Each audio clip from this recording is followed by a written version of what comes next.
Hello good afternoon students. Last lecture हमने देखा था that is flow of communication, उसमें अपवर्ड एंड डाउनवर्ड देखा था। Now we are going to see that is horizontal communication. We are going to see horizontal communication. तो horizontal communication होता क्या है, right? So horizontal communication that is, just a minute,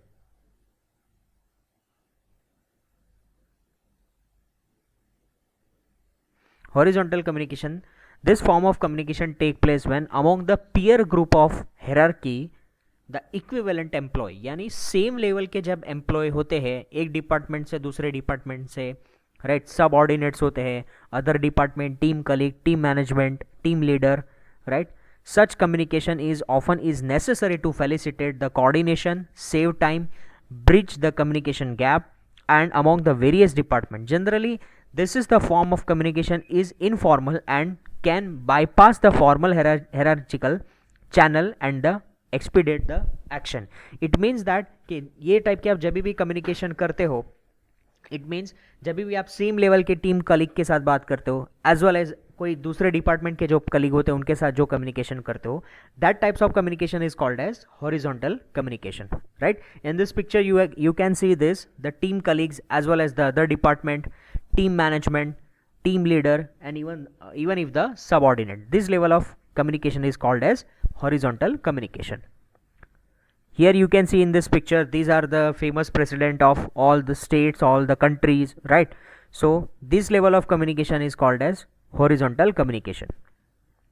Now diagonal communication, the diagonal or crosswise communication flows as in the direction and the cut across the function at the level in the organization, right? When the sales manager communication directly to the vice president, who is not only the different division but also the higher level of organization, they are the engaged in the diagonal communication. Through this communication divides from the normal chain but command, there is no doubt that is a quick and efficient, right? Diagonal communication मतलब क्या, किसी को bypass करके आप directly किसी के साथ communication करते हो, right? So here you can see in this picture there are three department A, B and C, right? So here we are going to communicate, the department B is going to communicate with the vice president of marketing department, or department B is directly communicate with the vice president of sales department. So this is called as diagonal communication, यानी same department के same employ के साथ communicate नहीं करना, यानी marketing वाला है तो मार्केटिंग के साथ सपोज कम्युनिकेट नहीं करेगा, मार्केटिंग वाला वाइस प्रेसिडेंट सेल्स के साथ कम्युनिकेट करेगा, that is called as diagonal communication. Communication network, the variety of pattern emerging when the communication combines the vertical and horizontal channel, right? Communication network कैसे बनता है, जब भी वर्टिकल हॉरिजॉन्टल ये communication जब भी कंबाइन होता है, at that time the communication network will be enhanced, right? So next is formal network model. Formal network model mein that is the chain system, right? Chain network, the chain network represents the vertical hierarchy in which the communication can flow upward and downward, right? Chain system आपने generally follow की होगी, right? Generally जो भी sales company होती है, sales company generally किस पे follow करती है, ये चेन सिस्टम पे काम करते हैं, that one person is connected to the other, another person is connected to the third one, right? That would be either upward और downward. We can find that this type of network can be direct line to the authority communication with no derivations, right? Y network, Y network अगर आप देखो यहाँ पे diagram में तो आपको पता चल जाता है कि एक Y फॉर्म बनता है. Y network in the effect that multi level hierarchy and the combination of horizontal and the vertical level of flow. If we turn the Y upside, we can see this two subordinates is reporting to the one senior person. That means multiple person है, वो multiple person किसी एक person को communicate करता है और वो एक person आगे के level पे communicate करता है. That means एक Y form बन जाता है, as you can see in this diagram. So यहाँ पे जो आपको ये person दिख रहा है, that person is what the most senior one. So that is called as Y level network. Wheel network, right? Wheel network refers to the subordinates that reporting to the superior. In this combination of horizontal and diagonal flow of the communication, but here the subordinates are the equal rank of them report to the one senior without any interaction between themselves, right? It is simple one, right. Refers to what? It is refers to the subordinate and reporting to the superior, यानी वो superior को directly communicate करता है. But it is a combination of horizontal as well as diagonal. Horizontal communication भी होता है और diagonal communication भी होता है. कहाँ पे? यानी मेन जो अथॉरिटी पर्सन होता है वो कहाँ पे होता है? वो सेंटर में होता है, right. And that is the interaction between them. Circle network. Circle network allows to employ that interact with the adjacent member but not the further. There is a vertical communication between the superior and horizontal communication at the lower level, right. यानी एक circle form में communication होता है, superior level as well as horizontal communication होता है एक lower level में. यानी वो अंदर अंदर बैठ के डिस्कस करते हैं, राइट. उनके बीच में जो कम्युनिकेशन होता है that is the circle network. All channel network, और यू कैन से हाइब्रिड. आप इसको हाइब्रिड भी बोल सकते हैं. Hybrid means what? सब मिक्स करके प्रेजेंट करना. All channel network which is least structure enables that employee to be communicate freely with each other with no restriction who can communicate with whom. All are equal. Employees are formally or informally assumes that the leading role, hence the everybody view and equally and openly shared. But ये generally all channel network बहुत rare case में होता है, बहुत rare case में, right. Informal network model. Besides the following through the formal network the communication in organisation can also travels along the informal network, right. Grape point मतलब informal network मतलब आप किसी अपने फ्रेंड सर्कल के साथ बात कर रहे हो, वैसे आप किसी एम्प्लॉय, एक पर्सन दूसरे पर्सन के साथ बात करता है और उनके बीच में जो नेटवर्क कम्युनिकेशन क्रिएट हो जाता है दैट इज इनफॉर्मल नेटवर्क. यानी आपको एक सिंपल एग्जांपल मैं आपको दूँ, just take it an example, don't take it seriously, right. कि अगर आप किसी एक इंस्टीट्यूट में आप एम्प्लॉय हो, अगर आप काम कर रहे हो, तो आपके वो इंस्टीट्यूट के बाकी सारे एम्प्लॉय के साथ आपकी अच्छी फ्रेंडशिप बन जाती है और आप लोग क्या करते हो? अपना खुद का एक ग्रुप क्रिएट कर लेते हो, राइट. तो that would be informal network model, right. वो एक इनफॉर्मल नेटवर्क मॉडल हो जाता है. Clear? Single stand. Single stand message is a pass from one person to another and another person to the another stand, right. एक person दूसरे person से तीसरे person पे. It is similar like a chaining process. But chaining process कैसा होता है? Upward से downward के पास जाता रहता है या फिर डाउनवर्ड से अपवर्ड के पास जाता रहता है. जबकि सिंगल स्टैंड में क्या होता है कि नीचे से ऊपर भी जाता है, ऊपर से नीचे भी जाता है simultaneously, right. That is single stand. Gossips. सबसे ज़्यादा ट्रेंडिंग और सबसे ज़्यादा ट्रोलिंग चीज़ें जो होती है वो इसी से होती है, दैट इज गॉसिप्स, राइट. एक दूसरे के बारे में गप्पे मारना, किसी को एक दूसरे को ट्रोल करना, और सबसे ज़्यादा फेमस चीज़ यही है सोशल मीडिया पे. In this gossip networks the person passes the information to all others, right. Either it is a right information or either it is a wrong information, who cares, right. So that is gossips.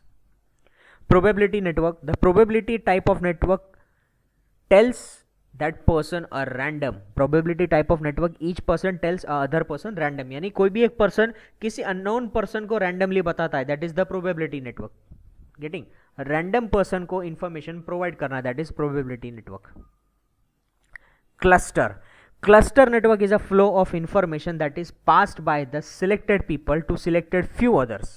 Selected people to selected few others, that is called as cluster. यानी एक group के people दूसरे group के people को थोड़ी सी information pass करेंगे, that is cluster. यानी मेरा एक ग्रुप है, मैं किसी एक फ्रेंड को बोलूंगा, वो एक फ्रेंड उसके दूसरे ग्रुप को बोलेगा, और दूसरा ग्रुप किसी एक फ्रेंड को बोलेगा. वैसे क्लस्टर बनता जाता है, ग्रुपिज्म होता जाता है. Advantages of grapevine. It is not expensive, rapid, multi-directional. It can be resolve conflict, serve as an outlet or anxiety worries for frustration and voluntarily and unforced, right. So ये सारे advantages है grapevine के, right. Disadvantage: reveal some disagree or error, be harmful cases, baseline imaginary, lead to the misunderstanding because incomplete information can causes the damage and organization because of the exercise swiftness time, right. ये एक बार मैं आपको 2 minute दे रहा हूँ, just आप इसके advantages को एक बार गो थ्रू कर लीजिए, just 30 seconds, not 1 minute.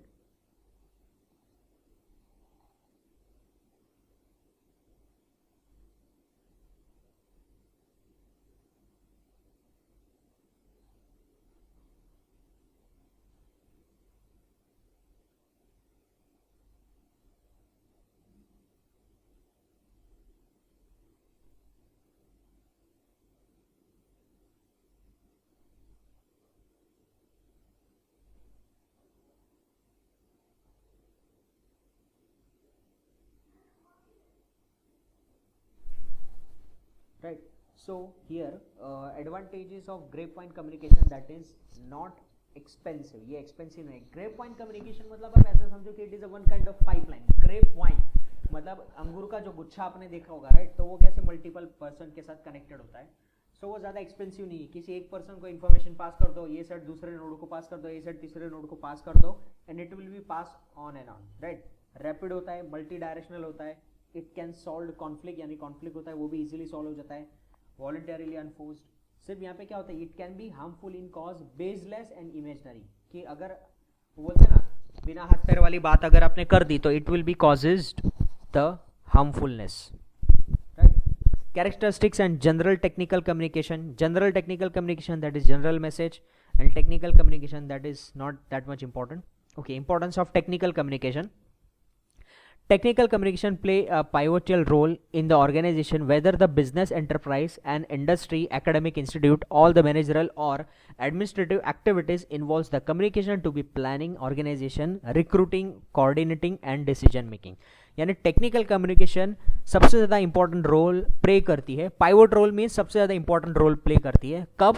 When administrative activity, planning, organising, recruiting, coordinating and decision making, right? Second, success of an organisation largely depend on upon the quality, quantity of information flow through its personnel. The various type of communication not only helps the organization to grow but also enables the communicator to develop the certain attributes, right?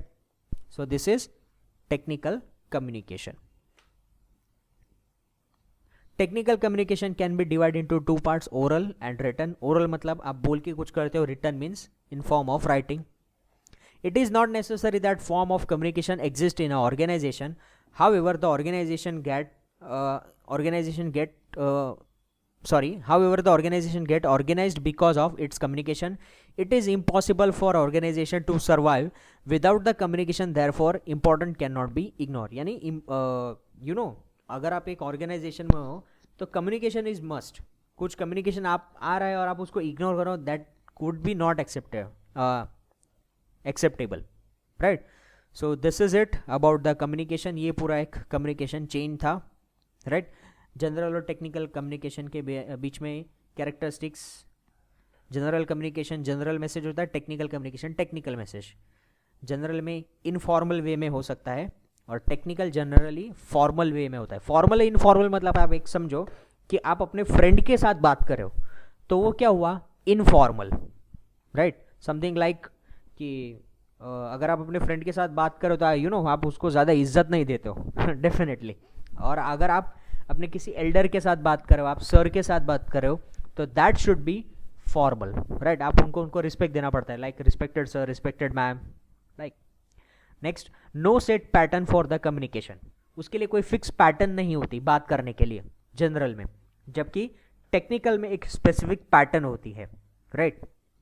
General communication mostly oral होता है, right? और technical communication oral and written both होता है, right? अगर आपको friend के साथ बात करनी है तो आप उसको मेल टाइप करके नहीं भेजोगे, गेटिंग दिस? आप डायरेक्टली कॉल करोगे. और सपोज आपको सर के साथ बात करनी है तो आप सबसे पहले परमिशन लोगे. If he allows you then you can move forward, right? Does not always specific audience, it always for the specific audience. Does not involve the technical vocabulary for the graphics. frequently involves the jargons and graphics and etc, right? So this is it about our communication. अभी हम लोग concept जो सीखेंगे that would be listening. Listening skill के बारे में हम लोग थोड़ा सीखेंगे अभी. Just brief. Now listening. The process of receiving and constructing, the process of receiving and constructing meaning form of responding to the spoken or non-verbal message, that is called as listening, right? आप अगर आप कोई चीज़ सुनते हो, right, आप उसको receive करते हो, either it is spoken or non-verbal message, that is listening. Types of listening: appropriative listening, empathic listening, comprehensive listening या फिर active listening and critical analytical listening.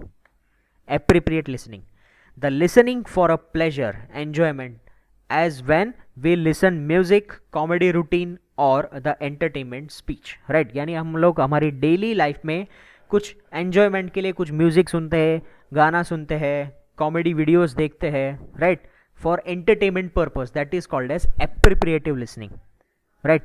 Describe how we speak to choose the word, use the humor and ask the question, tells the story and argue, right? जो क्या describe करता है कि अगर generally हम लोगों को फन लविंग म्यूजिक सुनना पसंद है तो हम लोग ऐसा बता सकते हैं कि हाँ ये जो पर्सन है वो जॉली पर्सन है, right?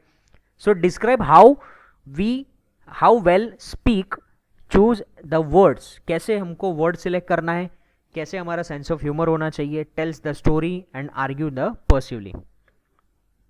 Empathic listening to provide the emotional support for the speaker as well as the psychiatrist listen to the patient when we lend to the sympathetic ear to the friend. Empathic listening generally कौन होता है? Psychological person जो होता है, psychological doctor होता है, वो क्या करता है, जो भी पेशेंट होता है वो पेशेंट को बहुत ध्यान से सुनता है कि उसकी बोलने की पैटर्न कैसी है, वो कहाँ पे अटकता है, वो कहाँ पे उसका फ्लो है, वो क्या वो डिप्रेशन में है या नहीं, यानी बोलने की पैटर्न से पता चल रहा है. That is empathic listening. It is focused on the understanding, identify with the person's situation, feelings and motives. There are attempts to understand what the other person is feeling. Listener does not necessarily agree or feel the same way with the speaker. Instead of understand the type and intensity of feeling, the speaker is experiencing without the judgment. Right? यानी यहाँ पे क्या बोल रहे हैं कि यहाँ पे आपको लिसनर को जस्ट सुनना होता है, अग्री करना होता है, नहीं करना होता है वो बाकी की बात है. आपको उसकी फीलिंग्स को समझना होता है, राइट? उसको जज नहीं करना होता है कि वो पर्सन कैसा है. Getting this? So that is empathic listening. Comprehensive listening, okay, this is last for a lecture. That is the listening to understand the message for a speaker when we attend the classroom lecture, that is direction to finding for a friends house, right? comprehensive listening means what? Listening to understand the message of speaker का message सुनने की try करते हैं, as well as we attend a classroom lecture or listen the direction of finding a friend's house, right? यानी आप attention देके आप वो चीज़ को सुनते हो. कॉम्प्रिहेंटिव या फिर एक्टिव लिसनिंग, हमारा माइंड दो तरीके से काम करता है, active and passive, right? Active मतलब आप अभी करंट जो सिचुएशन हो दैट इज एक्टिव, तो एक्टिव मतलब आप किसी चीज़ को ध्यान से सुन रहे हो, सो that is active listening. Focus on accurately understanding meaning of the speaker's words while simultaneously interpreting the non-verbal cue such as facial expression, gesture, posture and vocal quality, right? So that is the active listening. Now we are going to see about the listening. Listening में हमने देखा था that is comprehensive listening, right? Comprehensive listening में क्या होता है कि generally we are going to focus on the particular things. हम लोग किसी भी चीज़ को बहुत ध्यान से सुनते हैं, that is called as comprehensive listening, या फिर हम लोग उसको active listening भी कहते हैं, right? The focus on accurately understanding the meaning the speaker words while they simultaneously interpreting the non-verbal cue such as facial expression, gesture, posture, the vocal quality, right? So that is called as active listening. किसी भी चीज को ध्यान से सुनना, right? गौर करना कि वो क्या बोल रहा है, उसकी बॉडी लैंग्वेज क्या है, उसके फेशियल एक्सप्रेशन क्या है, उसके गेस्चर क्या है, राइट? उसकी वोकल क्वालिटी क्या है, that is the active listening. Next is steps of active listening. The listening is carefully by using the all available senses. Very important है this one. Steps of active listening में सबसे पहला है कि जब भी आप एक्टिव लिसनिंग करो तो सबसे पहले आपके जो भी सेंसेस है, ह्यूमन ने हमें 5-6 सेंसेस दिए, that is you can taste, you can see, you can ear, you can smell, you can touch, right? And you can feel, right? So this senses listening is carefully by using all available senses, right? एक ऐसा कहा जाता है if you are a good listener then you will become a definitely a good speaker, right? अगर आप किसी चीज को ध्यान से सुनते हो तो डेफिनेटली आप उसको अच्छे से रिप्रेजेंट कर पाओगे, right? So second point, paraphrasing is the hear about the mentally and verbally. Paraphrasing क्या है कि किसी भी चीज को आप दूसरे फॉर्म में उसको रिप्रेजेंट करना है. कोई भी एक चीज है आपके सामने, उसको आप एक वर्ड को आप दूसरे फॉर्म में उसको रिप्रेजेंट करना है, that is called as paraphrasing, right? Checking your understanding to ensure the accuracy. Understanding और एक्यूरेसी को आप एंश्योर करना, that is the paraphrasing, right? Checking your understanding and accuracy. Right, आपकी अंडरस्टैंडिंग क्या है, राइट, और कितने लेवल तक का आपका IQ है, that should B checked, that is in your listening skill. And providing the feedback, यानी feedback provide करना, it is also important, right? Feedback providing is also very important, right? So these are the steps for active listening. During the question and answer session, the speaker used the comprehensive listening skills to accurately interpret the audience question. यानी listening skill के वक्त आपको एक चीज ये होना चाहिए कि आपने नोटिस किया होगा कि जो भी एक्टिव स्पीकर है वो जनरली क्या करता है कि जो भी ऑडियंस है वो ऑडियंस के साथ कम्युनिकेशन रखता है एज वेल एज उनके साथ इंटरेक्शन रखता है, क्योंकि अगर वन टू वे कम्युनिकेशन हो जाए तो person is getting bored, right, वो बोर हो जाएगा. सो सिंपल क्या है उसका सोल्यूशन कि कम्युनिकेशन टू वे होना चाहिए as well as the listener should be active. Getting this? Critical analytical listening, the listening to evaluate the message for a purpose, accepting or rejecting it, right? When the listen to a sales speech, use the car dealer to campaigning the speech in the political candidate, right? यानी कोई political person कोई speech देता है या फिर sales person कोई speech देता है क्रिटिकल कॉन्टेक्स्ट के फॉर्म में, राइट, उसको एक्सेप्ट करना है रिजेक्ट करना वो आपके ऊपर डिपेंड करता है. सो दैट इज द क्रिटिकल और एनालिटिकल लिसनिंग. यानी आप सुन रहे हो लेकिन अगर आपको उसको एक्सेप्ट करना है या रिजेक्ट करना है, that is up to you. So that is the analytical listening. Focus on the evaluating whether the message is logical और रीजनेबल. यानी कुछ लोग बोलते हैं ना बिना हाथ पैर वाली बातें करना, राइट, सिर्फ हवा में बोलते रहना. So that is what there is that make no sense. So focus on the evaluating rather than a message is a logical reasoning, right, logical and reasonable. So that is the analytical listening. Ask you to make a judgment based on the evaluation for the speaker argument, right? कि हमें क्या करना है, question पूछना है कि आपने speaker ने जो भी आर्ग्यूमेंट किया है क्या वो जजमेंटेबल है. Challenge the speaker message by the evaluating the accuracy and meaningfulness the utility, right. Speaker ने जो भी मैसेज पास ऑन किया है उसकी एक्यूरेसी या फिर मीनिंगफुलनेस है, उसकी यूटिलिटी को हम लोग आगे यूज कर सकते हैं. Use this critical thinking skill, right, critical thinking से आप अपनी स्किल को इंप्रूव एनहांस कर सकते हैं. The portion of them is spent by the college and students in a communication activities. देखो communication चीज में इतनी चीजें यहाँ पे फोकस की गई है कि 14% writing, 16% speaking, 17% reading and 53% which is the major area is listening. The more you listen good, the more you speak good, the more you read good, the more you write good, right? यानी listening is very important. अगर आप अच्छे से किसी भी चीज को ध्यान से सुनते हो then you can absorb it very nicely. Clear? यानी 53% लिसनिंग स्किल आपकी सबसे ज्यादा काम करती है, right. So this is all about the listening. So listening के बारे में स्किल हम लोग एक बार वापस से पूरा गो थ्रू कर लेते हैं. टाइप्स ऑफ लिसनिंग में that is appropriative listening, empathic listening, comprehensive listening, critical and analytical listening.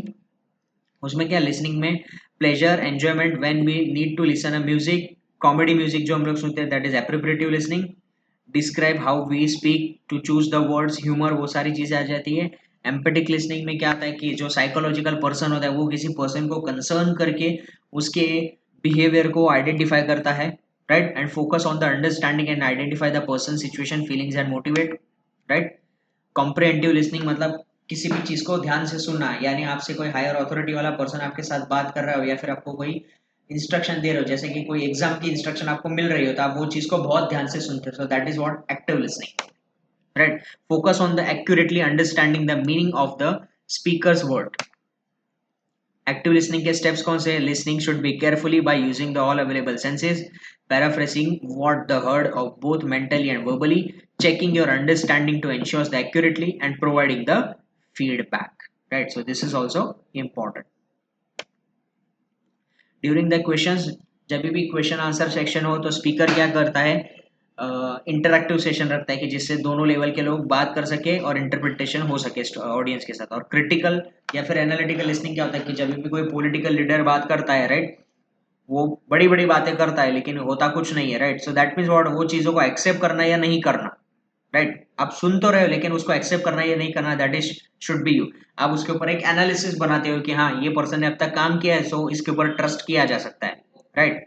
या फिर a pitch of a use of car dealer, यहाँ पे कार डीलर वाला एग्जांपल दिया है कि वो बात करता है, वो किसके पर्पज से बात करता है कि उसकी गाड़ी बिक जानी चाहिए, वो उस पर्पज से वो बात करता है, right. So that is the critical and analytical listening, वो इस तरीके से आपको कन्विंस करने की ट्राई करता है। सो focus on evaluating whether the message is logical and reasonable, ask you made the judgment tool, okay this point we have already seen। और ये सबसे important चार्ट है कि 14% writing, 16% speaking, 17% reading and 53% listening। so this is topic is about listening। I hope you understand today's lecture, right? So enjoy।